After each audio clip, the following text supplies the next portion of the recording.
Have you ever felt like your brain does not go off or you do not shut down? Have you ever heard some people say that, oh, by the way, I'm about to shut down. I cannot think past this time. Either I'm hungry, either it's sleeping time, or I'm exhausted. And for some instance, or for some I don't know, some knowledge, or for some just for some reasons, you are still very fresh. Then it's not like you're sick. You're just a genius. You're very smart because you no longer shut down. You only shut down once you've achieved certain goals. Most of the time, you find yourself even just talking to yourself. Some people call it speaking out loud. Then, in these few minutes, I'll be taking you through some 10 signs, some 10 instances that have been proven by physiologists and scientifically that you are very smart. Thank you very much for joining. And if it's your first time coming to this particular live session or this video, thank you very much. Kindly share your name, your location, and your views about this particular video in the comment section, and we'll gladly come back to you. Thank you for subscribing. My name is Konguru87. Now, the first instant is when you find that you talk to yourself very much or you speak aloud very much. Most of the time, people, have you ever found someone that is just speaking by himself, like it's like memorizing or characterizing something? Have you ever found yourself in that situation where you just speak by yourself and you just imagine, you find yourself when you're holding a pen, you're like, you're not mad. Or if you see someone who's acting like that, that person is not mad. They're not running mad anyway. They're not supposed to be in a psychic ward or something of that nature. Those are signs that this person IQ level is of the toppest.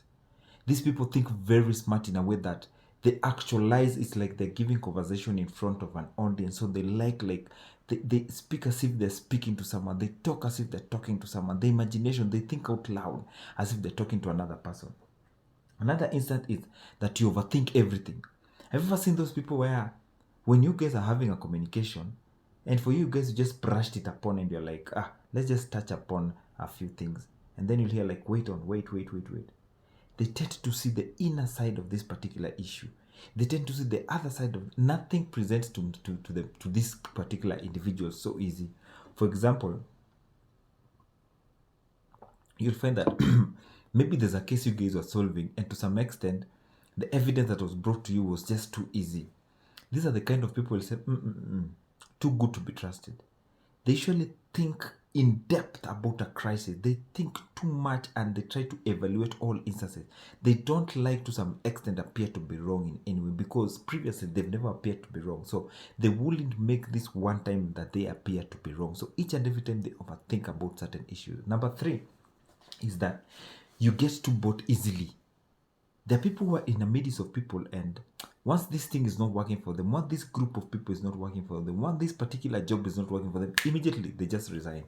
1 month has not even elapsed. This guy is like, this job is not for me. They're in a relationship and they're like, this relationship is not for me. We are not compatible at all.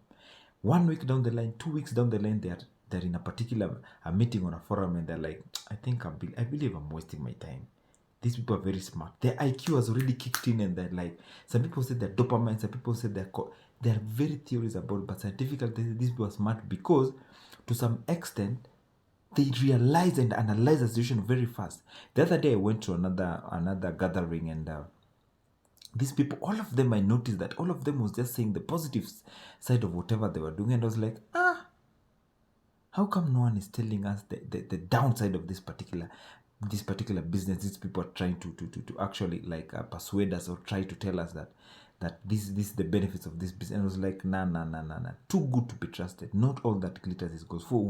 When you find yourself that you are too uncomfortable, you get uneasy in such particular places, your IQ is very high. You are a very smart individual. Another point is that you doubt yourself a lot. Have you ever found yourself that before you do something, you're like, no, let me redo it again. Like, for example, maybe you're counting some money, for instance. You're counting money and maybe it was like 100,000 Kenya shillings. You've counted it, finished, and you're like, am I really correct? You're always doubting. You're always second guessing. To some extent, people say it's wrong to second guess yourself. But let me tell you, people of the internet, ladies and gentlemen, it's not bad to second guess yourself. It's only that you've been perfect before. Not only perfect in a way that in a bad way, but you've always been sure. People look up to you and they say, when this individual does this thing, they're not usually making mistakes. So this time around, you won't allow yourself to make a mistake, because let's say out of the 999 times that you've been doing this particular errand, you've been leading your family, you've been leading this particular team, you've been leading in your class if you're in school, why would you let this one chance ruin everything for you? Why would you give these people the opportunity of the airtime for this one mistake to happen, so that it can ruin the 999 times? So each and every time we find ourselves doubting. You want to drive, you want to take a corner somewhere, and you're there busy looking like, is it still clear? And your conscience is telling you the road is clear, there's no coming. You've looked left, you've looked right. Most of the times you find yourself second guessing. Even you want to cook, you're like, should I add a little bit of water, or should I add a little bit of flour? You don't just do things haphazardly. You don't just jump into conclusions. You don't just jump into contribution. You don't contribute into meetings. You don't just ask random questions. You doubt yourself. These questions that I'm about to ask, what repercussions will it be, positive and negative? When you find yourself doubting even your own self, that alone should tell you your IQ is so high, it is speaking for you, and you're a very determined person.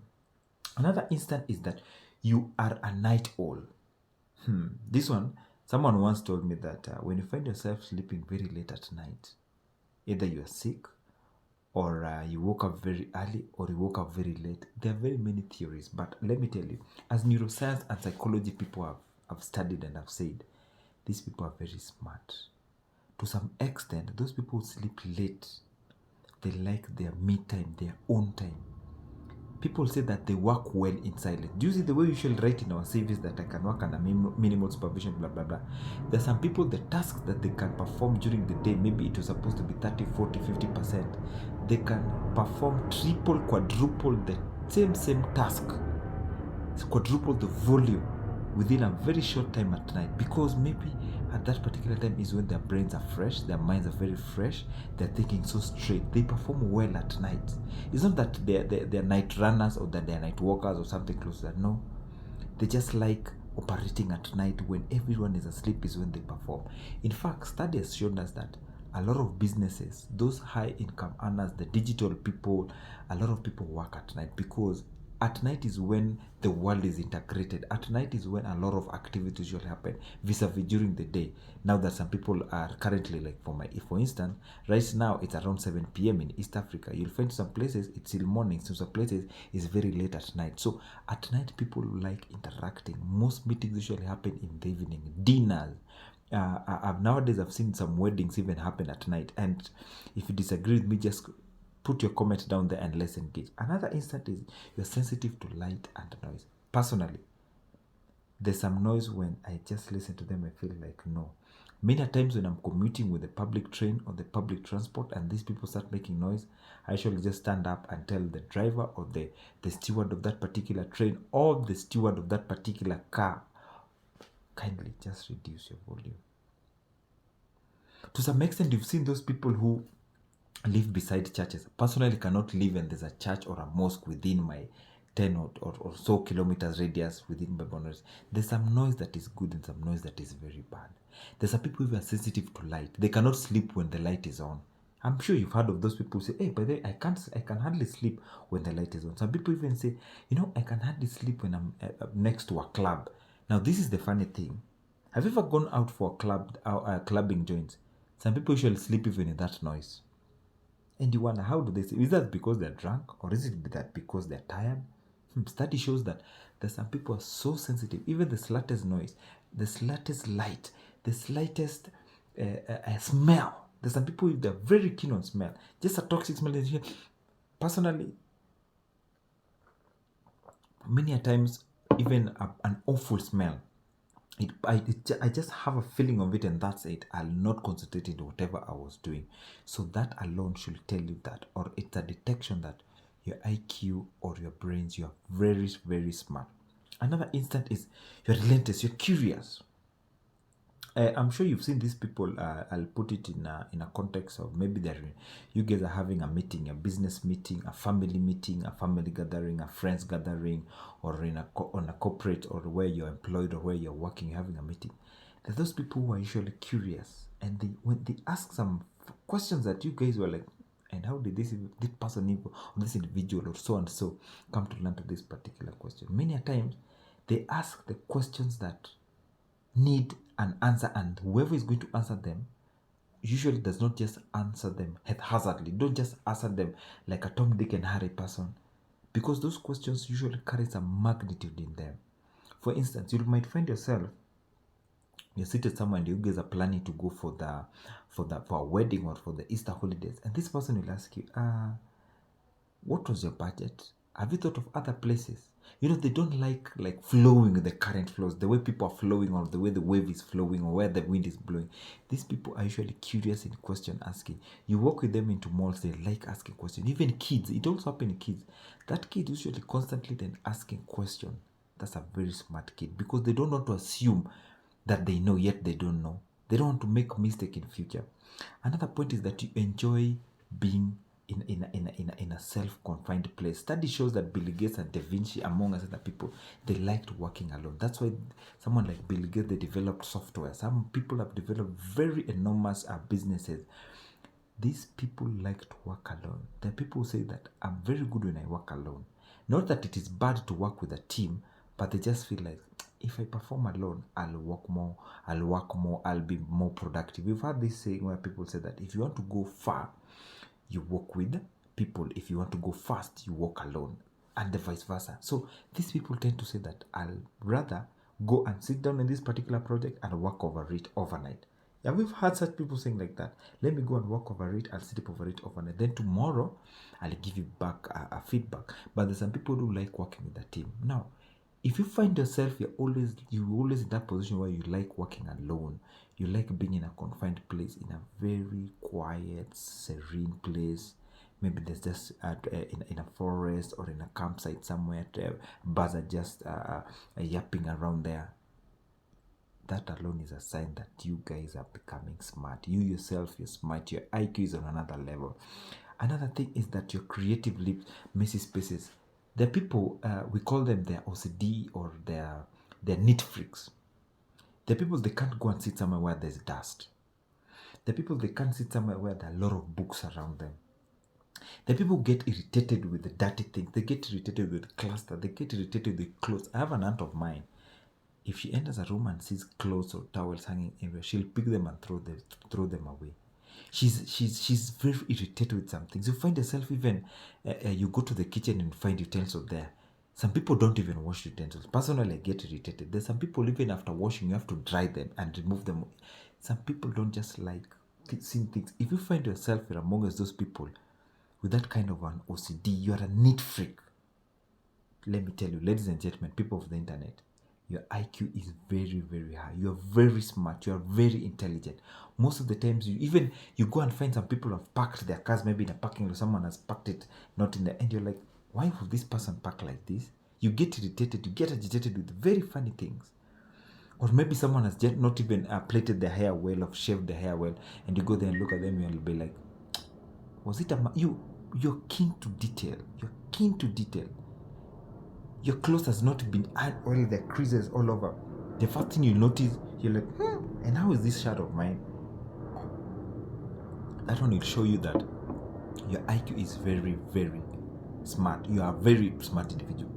Last and not least is that you adopt fast and see what others will miss. Ladies and gentlemen, most of the times, have you seen this? I'll pick a few. Have you ever seen these movies where some people present some evidences and you're like, this evidence, they're not that airtight? Or you guys in a meeting somewhere and you're planning to do something and you find like, nah, this idea is too easy. No, it shouldn't be too easy. Or maybe you're a sales executive, you're selling some things and you get a quick order. A client calls you, hey, I need this number of diapers. I need this number of cement. I need this number of steel hangers. Or you'll be like, nah, this is too easy. This is too easy. You see what some other people cannot see. For you, they say that it can never be too easy for you. You like seeing the other side of it. Like, How come it was too so easy? How come, like the way people say, easy money comes so fast, easy money go. The same way it came so fast to you, the same way it will go so faster away from you. You like analyzing and getting to know, how did this money come and to land into my palm. Another instance is that when you find yourself, it's in a terrible situation, your bosses or your business is in a terrible place, or you're in a terrible place with the government or with their relatives or with their friends or with their spouses, and people think like, oh my god, what is Kunguru going to do about this? And you just find yourself like, that's easy, you just leave it for me, I'll work it. And people are like, you're sure? People keep on questioning, you're sure you'll do it, you'll manage? You're like, I'm okay. Maybe you guys are going home, you're going back to our country, and you never had some mode of transport or some means of transport, and you're like, it's okay. It's because your mind has already thought so fast. Like, I know I'll call so and so, I know they're supposed to be going this place, they'll carry me. Certain tasks you've been given, and these people are doubting, is this individual, will he be able to perform this particular task? For you, you're like, I'll do it. Not that necessarily at that particular moment you know how you'll do it, but you've already started having a plan in your idea. You started sketching a plan of what you'll do to achieve this goal. Who will you call to give you the contact person who will help you achieve this particular job? Maybe you find yourself in a bad business negotiation, and people are hurling words, people are like arguing, and you're just there, just articulating. Before you notice, you just say one or two, three words, and people will be like, wow, how come we never thought of it? Have you ever found yourself in this situation? I'm sure out of all these situations, you've found yourself in one way or another. Out of them, at least 5 of this situation. Let me go through them very quickly, so at least you can tell me which one. Number 1 is when you talk to yourself too much.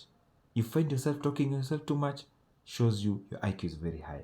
Number 2, you overthink about everything. You analyze every situation. Nothing comes easy to you. Number 3, you get bored easily when it's a routine thing. You get bored when it's just a normal thing these people are doing. It's like becoming a monotonous.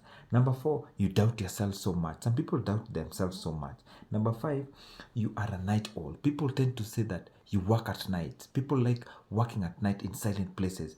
Number 6, you are sensitive to light, you're sensitive to noise, you're sensitive to dirt, you're sensitive to bad smell. Number 7 is you're always curious, asking questions, consistently asking, hey, ABCD, why did ABCD not happen? Why is ABCD happening the way I'm not expecting it to happen? Number 8 is you enjoy working alone. You enjoy working in your own space without being pressured, without people monitoring you, or without someone just standing next to you. Number 9 is that you cannot work into messy places. You cannot work into rooms which are messy, or you cannot work into areas that are dirty. The tables are dirty. You cannot drink your water through. You'll find yourself with IQ. Last but not least is that you adapt fast to changes, and you see what other people cannot see. If out of all these, at least 5 of them are actually affecting you, or you find yourself doing them, kindly put it down in the comment section, and be glad that whatever I taught you today is something that is happening. Thank you very much for joining this particular session. If you're joining us once again for the first time, kindly just subscribe. Remember, by subscribing, it's free. When you subscribe, this information gets to a very big wide variety of people. Thank you very much, and check you out in the next video. Peace.